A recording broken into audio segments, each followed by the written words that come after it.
While in Perth, I needed dental treatment, but I did not have any major health issues. Although still keeping an eye on my prostate and still very cautious about my diet, my stress levels were extremely high, for I was subjected to much negative input from people who claimed to be my friends. I developed more asthmatic reactions to allergens, increased stress levels, and anxieties were not helping me. I needed to seek a healthier and less stressful lifestyle, for I was in desperate need to be left alone. However, one of my major concerns was the well-being of my children. I had not seen them since their abduction. It was still bothering me, and I had no choice other than consider it as one of the most naive human endeavors I was subjected to, and the cultist engagements and trapping my family had once again proved to be the cause of my traumas. What Jehovah's Witnesses have done to me and my family through the auspices of Magda was certainly unforgettable. I was trying to make some sense of life around me by occupying myself with creative endeavors, but certain people I met were not helping. They were devastatingly destructive. I was like a cork thrown upon a lake, just bobbing up and down, going nowhere, feeling like a fish caught in a net of uncertainties. At least young Lee was very helpful in the studio when I needed to go out somewhere.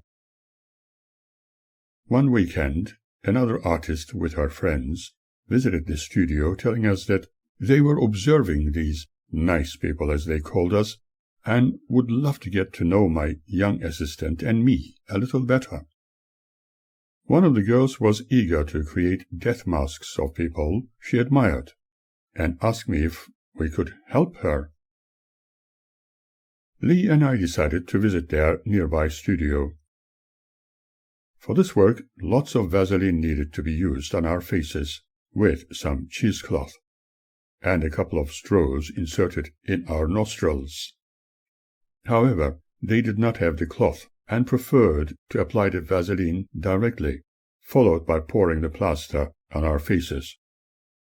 It was not going to take long, as plaster usually sets quickly. Lee's mask came off easily because he hardly had any facial hair, whereas mine did not want to come off, as the whole plaster had penetrated and stuck on my eyebrows and beard. Both girls insisted that I could take it off easily, but I could not wait long. I was becoming breathless, and so broke the plaster cast to pieces in order to remove it. In the process, I lost some of my facial hair, but the girls were happy at least to have the impressions of my eyes. Although our ears were blocked with waxed cotton wool, it was not easy to clean them afterwards. The same as my beard. They suggested that we could do it again another time, using cheesecloth on my face. But it never eventuated, as I was going to move back to the eastern states soon. I developed a habit of visiting the markets near my studio. They sold clothing of the kitsch kind, and there were also a large number of eateries. After my shopping, I usually sat and had a cup of coffee, and perhaps a piece of chocolate-dipped Turkish delight, although I did not consume those things often. Rarely did I want to meet any friends in those days, as I needed to have some time on my own. I was really troubled with my tragic past, and the fear of being intruded upon with the concerns of Margaret, which I tried to avoid like a disease. During one weekend, Merva and her brother invited me for a yacht trip around Perth. That was a beautiful experience, as it always was, and exquisitely delightful. Through these water-based mini-holidays, I was able to meet a number of well-known folk who won the America's Cup. A number of wealthy people showed great interest in my portrait drawings and paintings, but that is a different story. During summer, the city sweltered. Air conditioners in the shops could not cope with the heat, and people could not function normally. It also affected me, for the studio became very hot, increasing the financial burden. During these times, people did not want to move an inch, and despite my extensive advertising efforts, I needed to reconsider my position. I began to ponder about my future and financial independence. My work was becoming dependent on seasonal changes, and the heat did not make it any easier during summer months. Certainly, the case of Margaret was creating a lot of unnecessary pressure, which I could do without. One lovely, mature lady visited me in the studio, and while talking to her, she said Johnny Young was her student, and he was a Perth boy. She was very friendly, advising me not to leave Perth, for the general public needed people like me. She said, "Wait a little while, and you will see how things will change for the better." That advice was sound, but making money to live a reasonably comfortable life was equally important. Elizabeth never stopped her advances towards me. Merva never wanted me to go, and Margaret wanted to own me completely. These elements were not needed on my part to create works of art, and also radio programming. I became like a totally stressed-out human wreck. I feel it is a good point here to tell you one other unique story about my involvement with Merva and her family. I remember how Merva and her husband had an enjoyable holiday in their four-wheel drive, and while driving home, one night they had a terrible accident when their vehicle rolled over several times. Her husband did not suffer any major injuries, but Merva had a few cuts, bruises, and probably also broken bones. She had several scratches and cuts to her head and face, and was extremely traumatized. Very late at night, at her insistence, they came to me directly instead of going to a hospital or doctor. She believed Suren was the only person who could help her. Unexpectedly, waking up from my slumber, I was in shock, but could do naught else other than let her lie down on my spare bed and ask her to relax. I was intending to call an ambulance, but she shouted, "Please, master, I know you can heal me and make me whole again. Please, master." This was a situation I could not get out of easily, and her condition looked urgent. I asked her relatives who came with her to call an ambulance anyway. If she was not all right during the next few minutes, she needed to be taken to the hospital. They agreed, and I started doing what I had never done before, unsure whether I was inspired to utter words in a different tongue, with which they were not familiar, sounding like Hebrew and Aramaic to me. I heard the voice of my childhood friend, who was invisible to others, telling me, in his usual resonant tone of voice, only I could hear, to extend my hands above Merva's body, without touching her, and do nothing else. My hands were sweeping across her face, then her shoulders, and her entire body without contact. I had no control over my movements. I knew that I was not to question what was happening, not even analyzing my unconscious mind.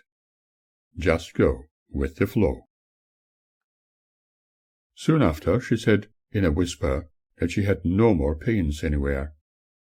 Probably her adrenaline levels assisted her feel better. I remember uttering a few more words, which I assumed to be in Hebrew, and which sounded like the ones from Clavicus Solomonis, Keys of Solomon. However, it had only been a curiosity study on my part, and I had not practiced anything like that before, never considering such movements seriously until this moment. My ex-wife and her associates would consider it nothing more than spirit possession, and an evil one at that. I am not going to call it black art, which is always regarded as the practice to do harm. I was aware of my childhood friend telling me to utter the words Jesus had allegedly used when teaching those who asked how best to pray. That was the Lord's Prayer. Since I was not religious, and in truth could never accept any such practice, it was something almost against my will. However, I was not going to interfere. I thought that it was deliberate to fulfill the criteria normal everyday Christians would expect, or help them not to feel as if they were witnessing black art in action. Besides, whatever was happening here was helping her heal quickly. Again, I could probably claim that something currently unknown was activated, and one could never describe it as evil, for it was helping someone heal. The ambulance was due to arrive in about 20 minutes, but when the paramedics examined Merva, they were not going to find anything of concern with her. To tell you the truth, I felt as if I was drifting in a pulsating, brilliant light for a few seconds, which might have felt a lot longer for the observer, during which I was aware of myself as well as Merva being transported to a hospital theater for necessary medical treatment. I saw a lot of electronic equipment there, but could not recognize any of it. I knew a while had passed, but when we returned back to my place, I experienced a similar kind of pulsating light of high energy. However, I could not, nor would, mention anything like that to anybody at the time. I did not desire to create an impression of being unstable in the head, and did not think that Earthian technologies were as advanced as what I had observed. I know that this sounds like science fiction, but I was a direct participant in the experience, and therefore unable to accept it as such, neither a fantasy creation in my imaginative mind. I was certainly not dreaming, and Merva was also a part of the experience. In fact, an ambulatory delay would normally be considered shocking, as during that time the patient could expire. But Merva raised herself and sat on the side of the bed, while her relatives hugged her in great relief, effusively thanking me. One of her relatives said he had never ever experienced anything like this before, but was happy to have Merva back. She kept telling me she knew who I was, and was convinced that she would be completely healed. She kept exclaiming, "Thank you, Master! Thank you, Master!" Her relatives checked her arms, collarbone, ribs, and legs over and over in utter disbelief. They could not believe what had just happened, and what they had witnessed. The whole experience was like a colorful dream. I suggested that she should rest this morning, but if they still wished to go to the hospital for a checkup, I would be happier. I wanted to make sure that she did not have any internal traumas. She asked for a cup of tea. I knew deep down that she was completely healed. She had no bruises. Her twisted arm, possibly due to a broken bone, was corrected, and even when I curiously checked that arm, I could not detect any anomalies. Her adrenaline levels were doubtlessly increased during the process, and in reality would help her feel no pain fast. Maybe she had nothing wrong with her in the first place, and was only in shock, needing some rest. However, those who came with her, helping her lie down on the bed, with much difficulty claimed that they had indeed witnessed something extraordinary, and for me it was an experience I could never forget. When thinking back, I can still see me performing those theatrics without any control over my movements, or the words streaming out of my mouth, during which my unusual experience with the hospital sequence was very real to me. I can never forget how those people shouted in joy, saying, "This can't be! It's a miracle!" However, I could not think of it as if I was dreaming, for it was very real. I could not say what it was and prefer not to analyze it. I asked them to sit quietly for about a further 20 minutes in the dimmed lights before going home. The paramedics could not detect anything wrong with her, other than wonder how her clothing sustained such considerable damage. To lift everybody's spirits further, I offered them coffee and little sweets before they left, Merva unendingly praising me.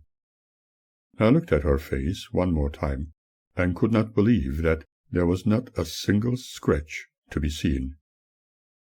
I was not completely attentive to what the others around her were visibly witnessing. I remember her relatives saying that they could literally see the wound closing on its own, looking as if nothing had happened. They all saw it. What I have discovered throughout the years has been clearly described by Stephen R. Covey. Most people do not listen with the intent to understand. They listen with the intent to reply. In fact, people also tend to look at things and not see them, but try to describe what is not witnessed. Perhaps an experience like Merva's needed to be witnessed before anything could be explained. They may have been so traumatized that their minds were creating illusions of reality as they wanted to see. On the other hand, my own experience of the most unusual kind was not describable to anyone. Consider the possibilities. Here I shall attempt to analyze what may have happened, although I might not be completely correct, because I'm unsure what to believe in this unique situation. And I believe Merva was quite capable of healing herself. Was it perhaps a cheap but effective option, as Serapis jokingly told me? However, like many of us, she needed to have somebody or something else to make it real and genuine, similar to what the olden scriptures indicate. Remember Jesus' words, "Your faith has healed you." As humans, we all have the strength and unconscious know-how to change our lives for the better. We can always do the opposite if we so choose, for it is also possible. You may have the very best and rarest piece of art, but as soon as you put it in a frame, it can either gain more value or may look totally marred. Self-confidence and courage takes us into seemingly unreachable heights. It helps us into the actual reality of achievable goals, ones we may have once considered unreachable. Likewise, we can heal ourselves beyond a shadow of doubt and be truly happy. If one believes that holding a pebble in one's hand will open the way to a healthier life, and ardently focuses on it, it is within the realm of positive outcome and possibilities. It is a matter of being focused, but goal-setting without focus is useless. Let us change the subject a little now, and let me take you to a different time, when I was invited to attend several meetings organized by the center management, where they propose that I manage their day-to-day activities. It could certainly be very beneficial for me in the long run, but I declined. At the time, I did not tell them about my ultimate decision. The business was extremely slow in developing, as not initially imagined, even after thorough research right in the beginning, when I believed it was a new experiment to have a studio and an outlet selling art materials in the region. Although the whole street full of businesses, shopping centers, and banks would prefer my business to become permanent, as far as I was concerned, it was an experiment, and I also needed to profit from this venture. I had already decided to vacate the premises sometime soon. Shortly before this, I was asked to draw and illustrate a series of caricatures on the display windows and exterior of a shop which had remained empty for a very long time inside the arcade adjacent to my studio. Originally, I made the suggestion to do so, as it did not look good immediately next to my business. It was not attracting customers. That semi-permanent exhibition of caricatures attracted people's attention. With Lee's help, I first coated the huge area with white acrylic paint, and over this we created the meticulously desired illustrations. The arcade looked so much better with those images than having empty shops with huge floor space.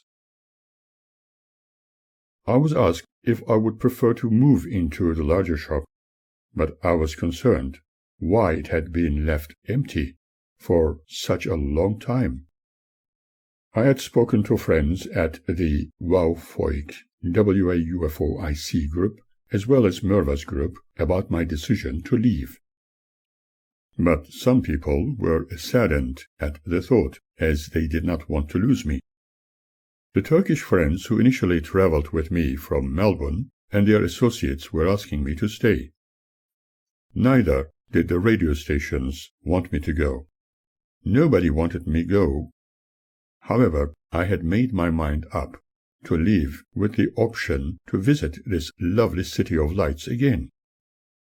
I would probably become homesick for Perth, but something like a magnetic force was pulling me towards Melbourne and Sydney.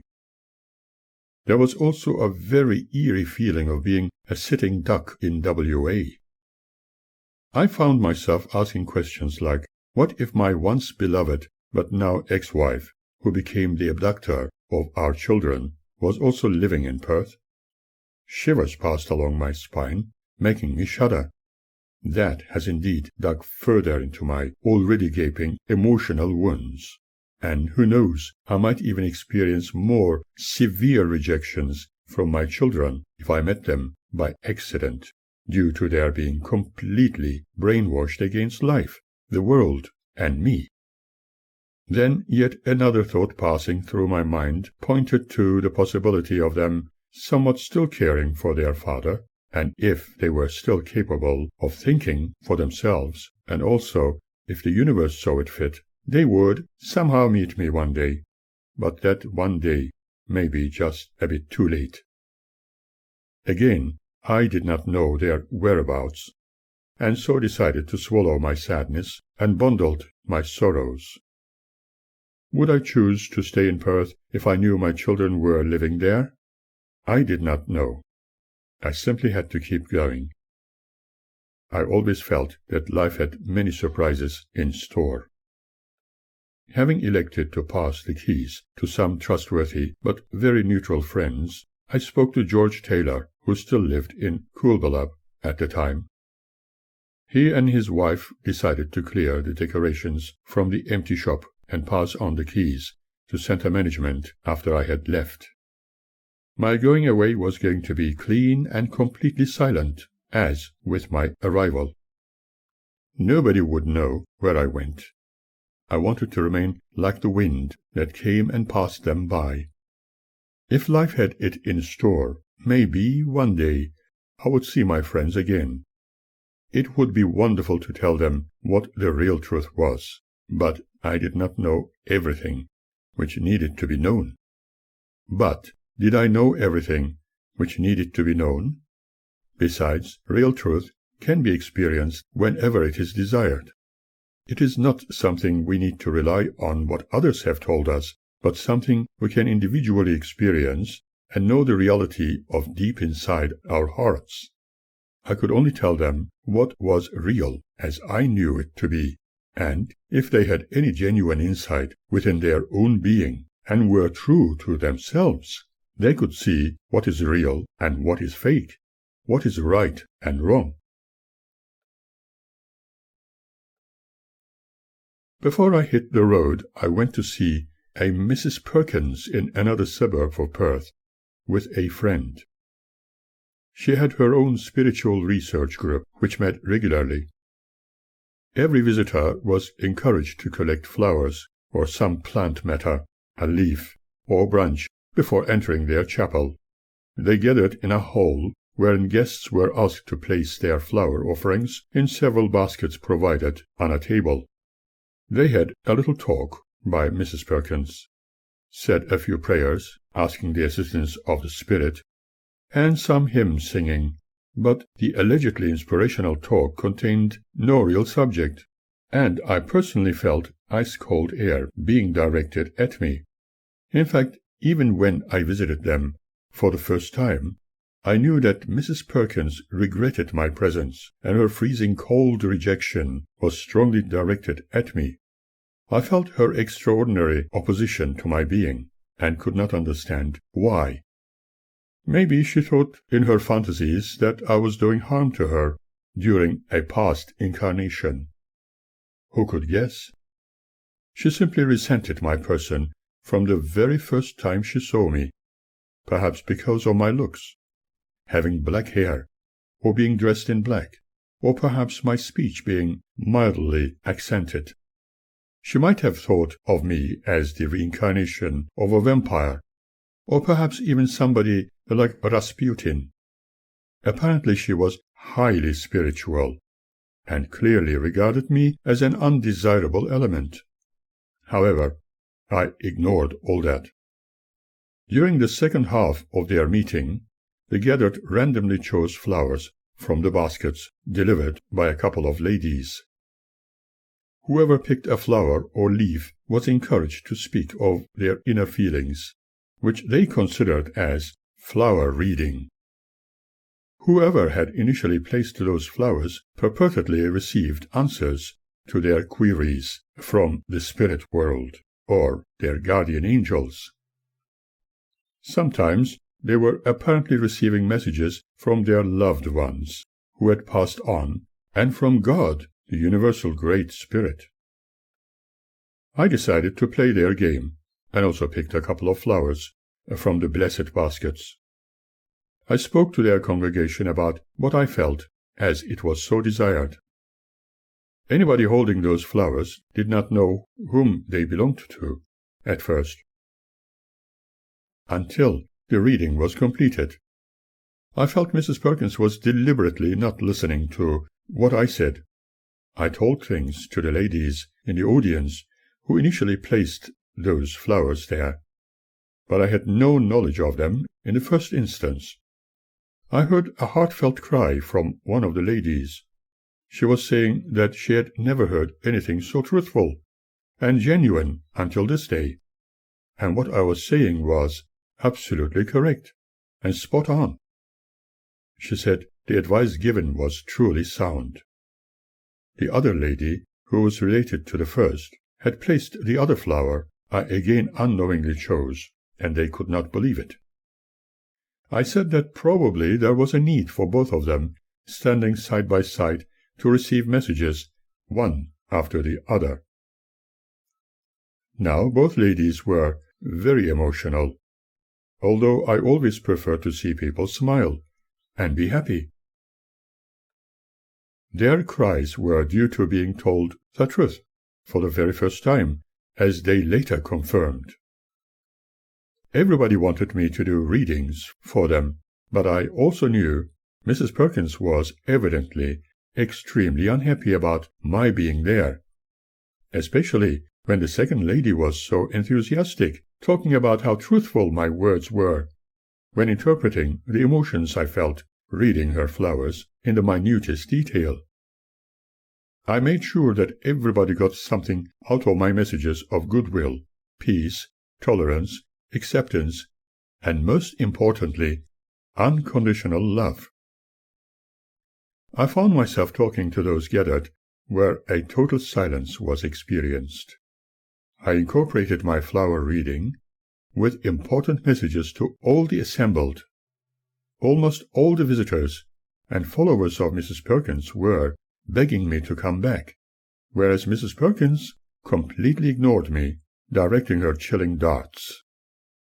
Later, in a soft tone of voice, she told me she would prefer never to see me again unless I just kept quiet and learned a few truths from her.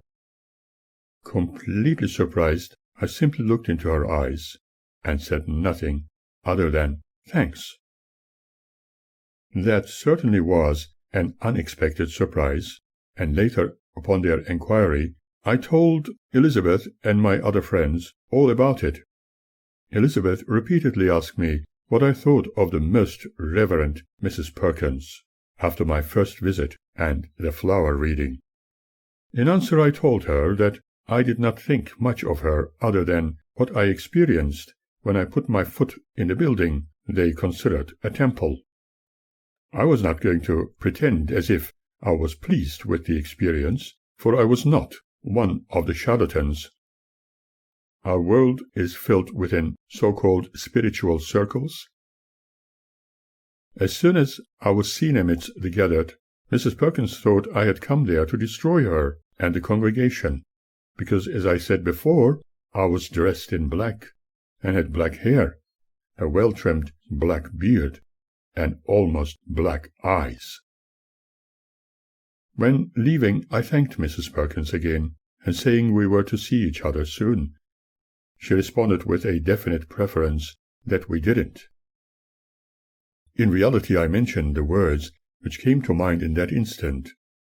I was not intending to collect useless clutter, but meet friends.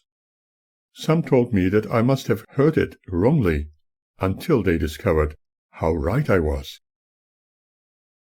Later I furnished a nice letter, thanking her for accepting my visit initially, and her criticisms of my person after that visit. I learned that apparently she was a practicing Buddhist, and did not like people with black hair and dressed in dark colors. Would she like me if I was dressed in white, had white hair and eyes? I wondered. My mother used to recite this wonderful philosophy. Who is more knowledgeable between the two, the one who studies hard, or the one who travels most?